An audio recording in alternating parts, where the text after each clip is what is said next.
In today's video, I am going to teach you how to use Wix Store's filter and sort feature.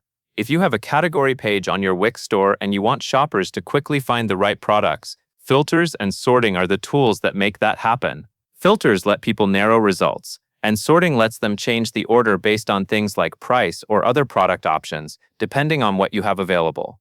First, go to your Wix editor. This is where you manage the design and functionality of your website. When you open the editor, take a moment to make sure you are working on the correct site, especially if you have multiple Wix projects.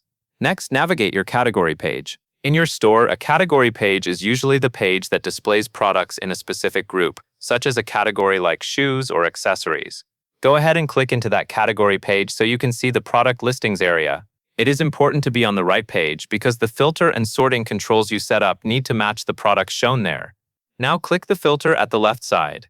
In many Wix store layouts, filter controls appear in a left sidebar on the category page. When you select that filter element, you are telling Wix that you want to configure how the filter panel behaves and what options it includes. After you select the filter, click Settings. This opens the configuration panel for the filter element. This step matters because you will be choosing which filter options appear and whether they are visible on your published website. Then click the Filters tab.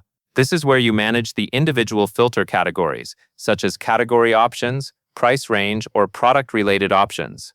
You are basically deciding what shoppers will be able to filter by when they visit your category page. Next, click the three dots and see if the category, price, or product option is set to hide or show. This menu lets you control visibility for each type of filter. Look carefully at the options listed there. For example, you might see something related to category, something related to price, and something related to product options. Your goal is to make sure that the filters you want customers to use are turned on, not hidden. Once you check those options, click the Show to display on your website. This is the part that enables the filter items so shoppers can actually interact with them.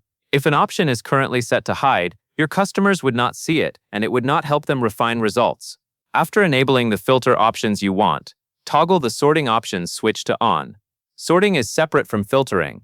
It typically lets shoppers arrange products by a sorting criterion, such as best match, newest items, lowest price, or highest price depending on the setup of your store and product data. Finally, click Publish. Publishing is what pushes your changes from the editor to your live site. This step is essential because none of the filter or sorting adjustments will fully take effect for visitors until the site is published. Take a quick moment after publishing to visualize how it will look for shoppers. On the category page, customers should see the filter panel on the side and be able to apply those options, and they should also notice that sorting controls are available, with the sorting options enabled. That covers everything you need to know, and that is all there is to it.